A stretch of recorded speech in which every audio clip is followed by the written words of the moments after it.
Another thing about understanding men is when they're not having, before they have sex with you, that's the best time to get the bond, because he's got this strong desire that's motivating everything in the background, and it sort of moves him close to you. And once he has sex with you, it drops. And sometimes it could be 3 or 4 times that weekend, and you're all so excited, and then he doesn't call you and you wonder what happened. You didn't bond yet in the heart or in the mind. There's nothing bonding you, because once a man finishes sex, the physical bonding is temporarily gone. When he has the sex, testosterone goes way up, but then afterwards it goes back down to baseline. So you want to make sure while it's at baseline that he's bonding with you, and both by hearing you, by liking you, by respecting you, by doing things for you. And this is another key thing about men, is when they do things for you, that's how they bond with you. Is that your response, when your response to man is, oh, that really feels good, or, oh, how wonderful. Oh, I'm so happy to see you. Oh, that movie was so great. Oh, we had such a good time. That's your response to him providing something for you. That's how men bond. It's a feeling of success. And hormonally, what's happening is his testosterone shooting up in your presence. So likewise, if he doesn't feel successful with you, he'll lose interest. He has to get a response. Now, the reason I say this is because many times women are trying to be successful in pleasing a man by doing things for him, when really what you need to do that will help a man bond with you more is focus on your most authentic, loving responses to what he says and does. And I'm not saying fake it. I'm saying your authentic, loving responses. And here's a few that will win every man over. So listen up, ladies. When you're on a date and you're talking to him, or you're married and your husband's talking, before you say something of a different point of view, if you have a different point of view, and you should, you shouldn't always just agree with everything they say. Differences is what creates attraction. As long as the differences are not trying to put down or change, or might sound like it's critical of him. So the phrases are simply, you listen, you say, well, that's a good idea. Now, you might be thinking that all the time, but saying it is a big deal to a man. Just like a man might be thinking, this is my wife, I love her, but doesn't always say to her. So it's like you have to learn, whenever you have these positive thoughts and feelings in response to him, put them out. It makes a difference. The phrase, I give you 3 phrases, make it simple, but it could be more. What a good idea. That's one. That makes sense. Have you ever seen a lot of men teachers? They're always asking their audience, does that make sense? Does that make sense? Mm-hmm. They're looking to get a boost of their testosterone. You see, they'll say, does that make sense? So don't wait for them to ask. Just say, wow, that's a good idea. That really makes sense. Oh, you're right about that. You see, these are positive messages that trigger testosterone. They're messages that says you're a success. A smile, an authentic smile, is really saying he's a success. Appreciation. And so what you want to do is give him opportunities to do things for you, which is why romance is men doing things for women. So when he says, what do you want to do? You should let him know what you want to do.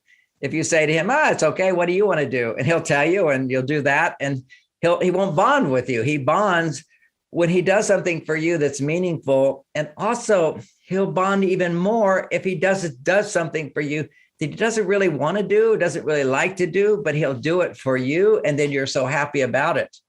You see, if you look at men, it's like men do challenging work and their self-esteem goes up. Men get paid for doing nothing, a la a child of a rich parent. They usually are spoiled, can't make a commitment, become drug addicts, and become addicted to porn, and they're passive. So this is, you want the man to sort of win you over, and you should back off from trying to win him over. Now, if you try to win him over, he'll like it, but he doesn't bond with you.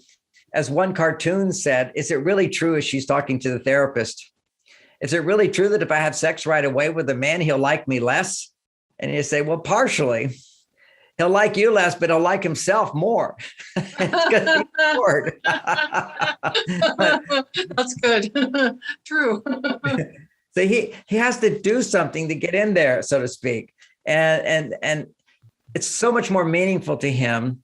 And you don't want to lead him on and everything, but at the same time, and I'm not talking about playing games, I'm talking about being authentic to yourself, because quite often we lose our authenticity if we're a people pleaser. To the extent that your father wasn't available to you, either you're not interested in men, which is not the people listening to this, or you're a people pleaser. It naturally happens. And another sign, if you're an extreme people pleaser, because your dad was really not available to you, you might have the tendency to get turned on right away to the wrong men. And if you have a pattern of that, of getting turned on right away to men that you don't know and don't know you, that's fantasy. That's not real. That's the same thing as men being turned on to porn. It's all just an illusion. So it's like, really, you want to test the man before you let it become more intimate with him by revealing yourself first mentally. You want to share your thoughts. And so that's step 2. Once you're making a man feel comfortable with positive comments, like, what a good idea. That makes sense. Well, you're right about that. Then when he's talking about something, then you start practicing having a different point of view if you do, and never hold back. You see, people pleasing is always trying to agree with others and say what they want to hear. Don't do that. You see, the more authentic you are, and sometimes that's called, people would say, oh, you're being hard to get. We're not talking playing games here. We're just saying being honest, but do it in a way that will work. So that would look like having a different point of view after first telling him what a good idea he has, and then saying, I have a different point of view on it, and expressing your point of view with no attachment to trying to change his point of view. See, that's the thing that is the failure of dating, is the failure of marriage, is that we can be different. Differences actually create attraction.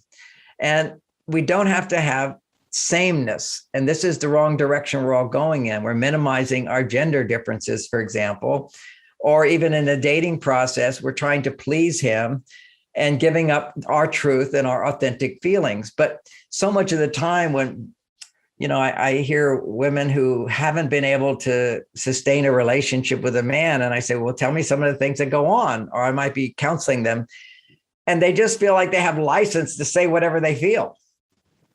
And you just don't, in any setting, you feel what you feel and you speak what's appropriately true to you, and take into consideration how that might sound to the other person. And you can't just throw negativity out there as well. You've got to be very careful about being respectful and appreciative of the other person, being conscious of how what you're saying is going to sound to them, and finding a way to say it in a way where you can be truthful and at the same time not sound critical, not sound demanding, not sound high maintenance, but being authentically yourself. So it's a dance here. It's called maturity. It's nuance. And the simplest technique of nuance is, before you say whatever you think or feel, pad it, put a buffer on it. It's like a buffer, it's like, well, I can see why you think this, and that's a good idea completely. I just have a different experience. And so I feel this and this and this, or I think this and this and this. As I'm thinking of good little tips for you as well, never ask a man how he feels. It's just ask him what he thinks.